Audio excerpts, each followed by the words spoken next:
Sir, Sir, sorry.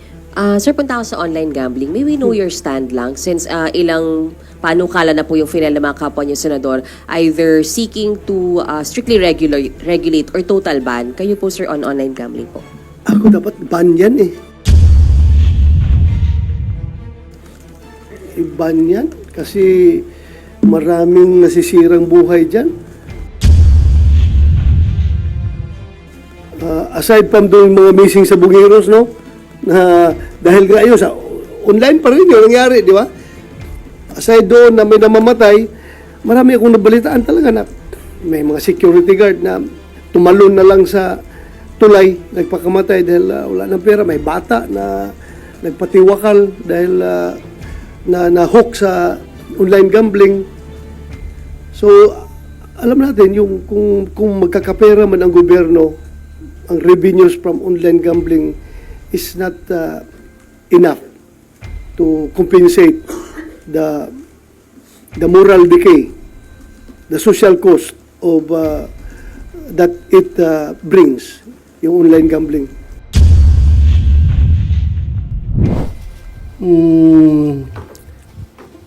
Nakapag-commit na kami. I don't know kung nakapirma na yung iba. Ay, kayo, sir. Ako, nakapirma na ako. Pero, we call ourselves as Duterte 7. Duterte 7. Senator Bungo, Senator Robin Padilla, Senator Marcolita, Senator Robin Aimee Marcos, and the two Villar. pero Senator Aimee, sir, nag-commit na rin? Senator Aimee? I don't know. I don't know kung nag-usap na sila personally, pero in principle, kami, Duterte Black, napag-usapan namin, we are inclined to support Senator Senate President Chis Escudero. Why, sir? Well, wala naman kaming nakitang hindi dapat siya suportahan. So, we support him. Walang kapalit like yung mga committee chairmanship, sir? Wala naman kasi as is malako. Wala man akong hiningi, wala man rin pinaramay sa akin. Basta nagustuhan ko lang yung pamamalakad niya sa amin, sa Senado. Yung leadership niya is nakita ko is very open to everything. Hindi siya close-minded, hindi siya porque ganito siya, panindigan niya ganito siya, o porque ganun, yung nakikinig siya. So that's what we need as a democratic institution, pakinggan ang lahat. So, sir, kung tatanungin ka, anong hihingin mong committee kay Senate President Escudero? Wala na akong hinihingi kasi meron naman tayong equity of the incumbent kung gano'n, di ba? Kung, halimbawa, we will vote for him as the Senate President, tapos ayaman ng incumbent senator, kung ano yung hawak ko, I suppose yun pa rin ang hawakan ko. Equity of the incumbent nga. So, hindi ko na hiningi sa kanya yan. At hindi rin niya in-offer sa akin dahil that's my understanding. Sir, last na lang. So, si Marcoleta nga ba, Blue Ribbon Committee Chairman, sir? Yan ang hinihingi niya and I presume na napangako na sa kanya. Sir, may talks about impeachment nung time na bago kayo mag-commit with SPGs, may hiling ba kayo or any favors asked about the impeachment proceedings? Wala kaming his stand towards impeachment is not a factor to our decision in choosing him as our Senate President. Ang pinaka-big factor dyan na nakikita ko lang talaga is yung pagka-open niya. Nakikinig siya. Lahat ng sides pinapakinggan niya. So, yun ang nagustuhan namin na liderato. Yes.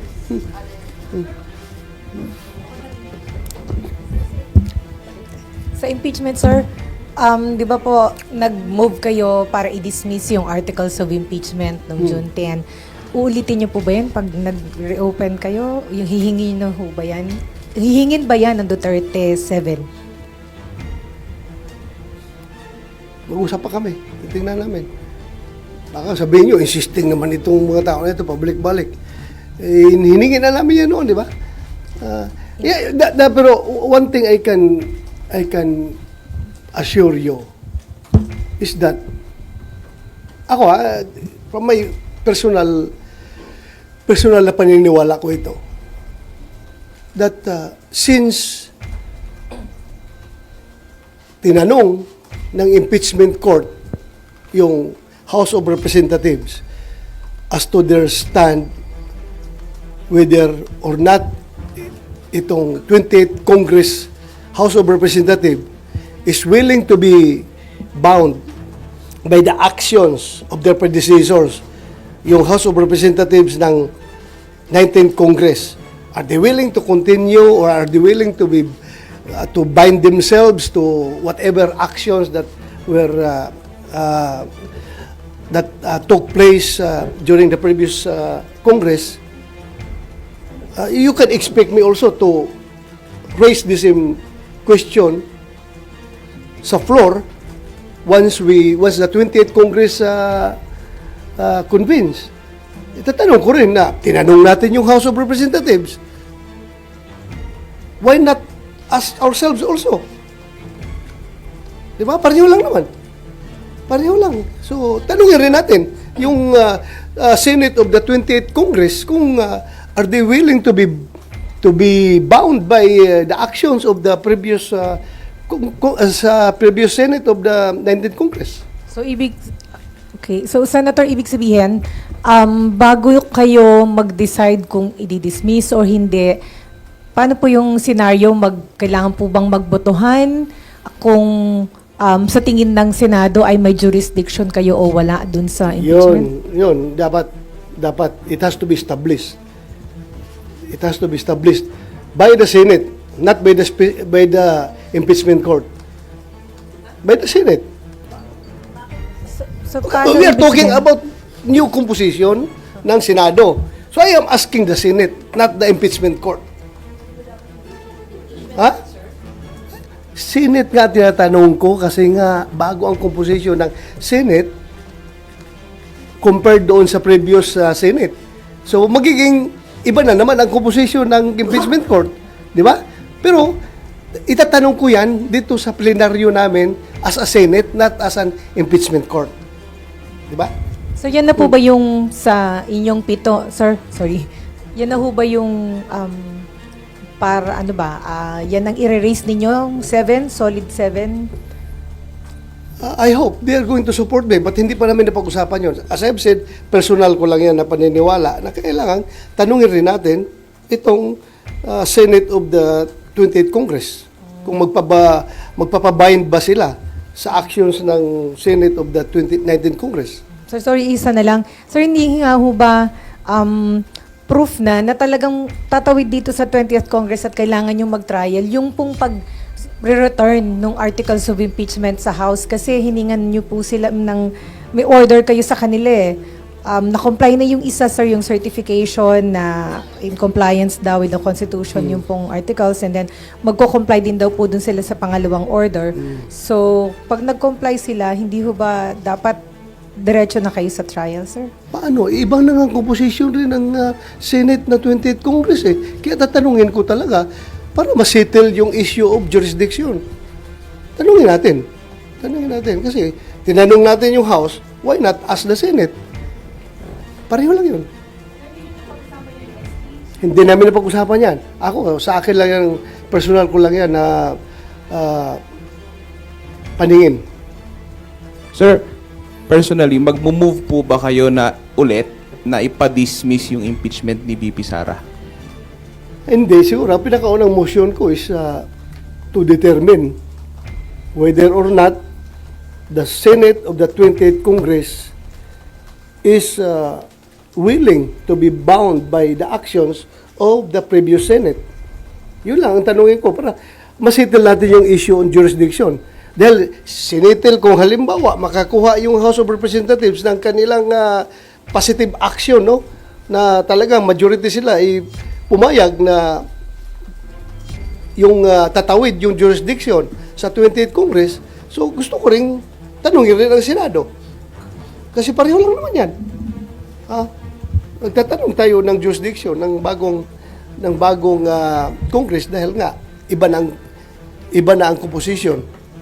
Sir, may we get your comment din po. Sabi po ng CBCP, nababahala sila dun sa delay ng Senate regarding po sa impeachment. Pagka-delay Nababahala sila? Bakit sila nababahala? Ano yung kinabahala nila? Kinabahala nila na na-delay. There's no cause for panic. There's no cause for panic. So, sir, yung new composition ng Senate sa 20th Congress, natanong nyo na ba yung mga bagong members ko ano yung kanilang stand? Hindi ko pa natanong. But it has to be taken up on the floor para everything is official. And then, sir, pumirma kayo doon sa resolution ni Senator Robin na nananawagan para mapauwi sa bansa ang dating Pangulong. Yes. Oh. So, sa tingin nyo, may ano yung weight nun? Kung sakaling, sa tingin nyo ma-approve yung resolution na yun? Wala lang. It's expressing the sense of the Senate na gusto ng Senado na makauwi na si Pangulong Duterte dito sa ating bansa for reasons of sovereignty, reconciliation, if you want it to be also a factor, and also humanitarian consideration. Dahil ang alam natin ngayon is Pangulong Duterte ay butot balat na daw, masyadong mahina na, at nagbigay na nga daw ng pasabi na kung mamatay man siya doon, doon na lang siya magpa-cremate sa dahig. It's a very sad information. So sana kung mamamatay man siya, dito lang siya mamatay sa Pilipinas, huwag doon sa ibang bansa. Para naman dating Pangulo ng Pilipinas yun eh. So, while pending yung case sa ICC, gusto nyo mapauwi siya? Yes. Oo. Yung mga Hindi naman dismissal lang case yung hiningi natin. Immediate repatriation of former President Duterte to the Philippines. May concern yung mga victims kasi daw ma-impluwensya pa rin ng mga Duterte na natatakot sila doon sa safety o security. Ano na matatakot na hindi naman presidente si President Duterte. Si President Marcos naman ang presidente ngayon at yan ay kayang-kaya pangalagaan ng Malacanang yung kanilang safety. Impluensya. Sinong impluensya ni Pangulong Duterte? Hirap na hirap na ngayon tao, butot balat na nga kakatakutan pa nila. Hindi ba sila naawa sa tao na yun? Sir, sa information po ba ninyo, pardon my saying, is he dying? Kasi po, nagbigay ng will. Sa pagkakaalam niyo po ba, is he dying? Well, hanggang speculation lang tayo as to his present health status, pero yun nga, sabi naman ni Ma'am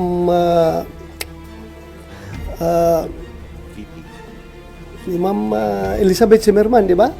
Na siya nagsabi doon na butot balat na daw at payat. So meaning he's not in good health. And considering his age, very advanced na yon, 80 plus na siya eh. So what do you expect? Sir, balikan ko lang dito sa Senate leadership. Kasi kahapon, sabi ni Senator G.V. Ejercito, mukhang kasama rin yung dalawang senators from the opposition bloc or from the other opposition bloc, which is yung sila Senator Aquino and Senator Pangilinan. Do you feel comfortable na kasama sila in the majority, considering yung differences ng ninyo ideologically sa kanila? I don't know anong magiging kuan yan. Anong magiging set up niyan, no? Hindi ko alam talaga. Hindi ko alam. Basta I joined the majority not because of them, but because of the leadership of Senate President Chis Escudero. Missing Sabongeros lang po ako. Sir, ano lang po yung reaction ninyo dun sa mga lumalabas ngayon na merong mga pinangalanan na high-profile individuals at meron na pong mga whistleblowers na ito rin yung mga witness nyo dito dati. Yung mga sinabi niya po ba ngayon sa media, ito po ba lumabas na rin dun sa mga investigasyon nyo sa kanila, yung mga privileged information po, Ano yun, communications? Yung pong mga pinangalanan, Na? particularly po si Dondon, si alias Dondon, si Patidongan. Meron po siyang mga pinangalanan na high profile na mga tao. Ito po ba ay na-express niya rin sa inyo dati? Matigas yan noon sa Senate hearing noon. Ayaw talaga yan, ayaw yan bumigay. Kahit na, di ba, pinailan natin ng kaso, di ba? One of the, hindi yan napailan ng kaso kung hindi dahil sa Senate investigation na ginawa natin, di ba? 6 sila, pinailan ng kaso ng serious illegal detention at saka kidnapping. Dahil nga, hindi tayo makapag-file ng murder with the absence of the body of the crime. Yung mga katawan, hindi na-recover. So, pinailan natin sila. Talagang pinalop natin sa CIDG na mapailan sila ng kaso. At napailan nga. Pero yun nga, yung follow-up sa committee report natin, we directed the CIDG and the NBI to continuously investigate the case para talaga matukoy kung sino yung mga malaking tao na nasa likod. Dahil the disappearance of 34 man yun, di ba, ang ating record sa committee, there were 8 cases that we investigated, 8 cases involving 34 missing Sabongeros. So, hindi na siguro mag-disappear yung ganun laking 34 na mga tao kung walang nasa likuran dyan na very influential. Diba? At nagbibigay ng kumpas. Sa atin lang, at that time, we don't have the evidence to connect to the management ng yung pitmaster dahil nga wala talagang ebidensya na magkukunik. Hanggang doon lang tayo sa disappearance na may kumuha na tao. Pero Sen, dahil may bago ng mga lumabas na mga ebidensya at mga testigo, bubuksan niyo po ba ulit yung Senate inquiry kaugnay dito? Nag-close na ba tayo? Nag-close na. May We have committee report. already closed our committee investigation and we have already submitted our committee report and it was adopted by the Senate. So yung aming committee report was adopted by the Senate. So unless siguro kung merong mag-file lang resolution from one of our colleagues, then I will be forced to reopen the investigation. As yung ng PNP, ano masasabi niyo? Marami daw mga police officer ang involved parang binayaran para gawin yung pag-kidnap at pagpatay sa mga victims. It's possible. Kasi nga, yung isang kaso doon na Lasso, sino yun, Joe? Yung pinick up sa bahay nila, ipinasok, positive, doon sa hearing mismo, positively identified yung mga pulis na inibitahan natin, ng mga intelligence operatives ng Batangas PPO, na sila yung nag-pick up kay Lasso. Lasco sa saan yun? Sa San Pablo, Laguna. San Pablo City. So, identify siya. Ayaw ko kung nakasuhan sila, di ba? Tapos ano na? Wala pang update. Basta nakasuhan yun, yung mga pulis na yun. Kinasuhan yun. Dahil nga, positively identified nung mother, yung wife, at nung sister ni Lasco na sila yung pumasok dun sa bahay.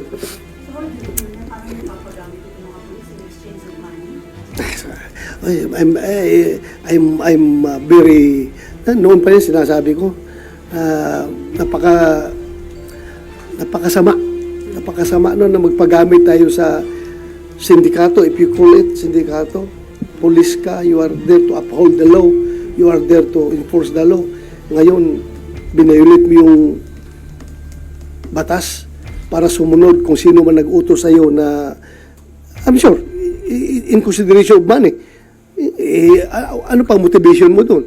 na gagawin yon kung hindi ka sinusuhulan. That's beyond your job description as a police operative na magkidnap ng tao at pumatay ng tao at itapon kung saan-saan. Pero sa tingin niyo, sir, credible yung whistleblower? Kasi ang dami niyang pangalang minention. May celebrity. As far as credibility is concerned,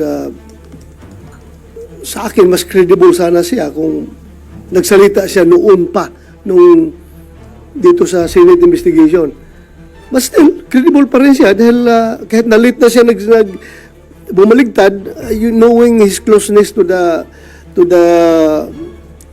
personalities involved, then mayroong siyang sinasabi. Sir, Sir, sorry.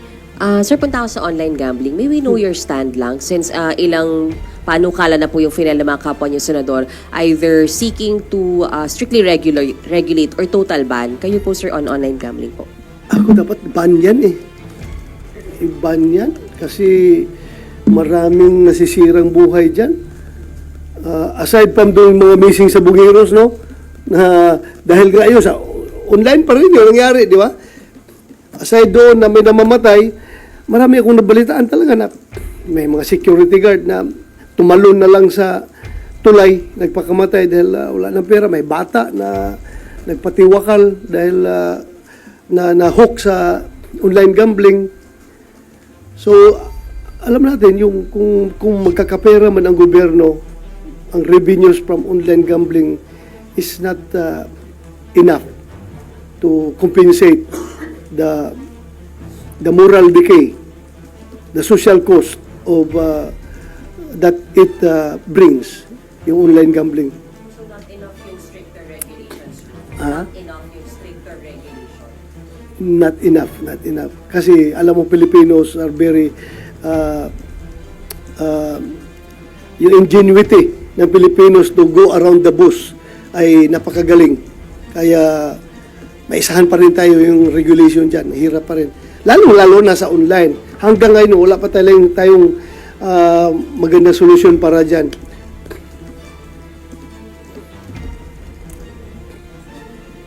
So, balik ko lang po dun sa isabong investigation. Sabi nyo nga po, open kayo pagka meron pong resolution. Pero may pangangailangan po ba na i-reopen ninyong investigation o sa ngayon ipaubaya na muna sa PNP, DOJ?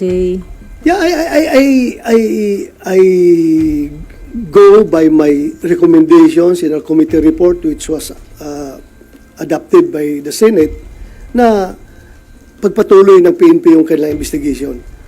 Na ginagawa naman. They're on the right track naman. Kung totoong hawak nila si Don Patidungan, well and good. Kung hawak na nila para tuloy-tuloy yung investigation nila.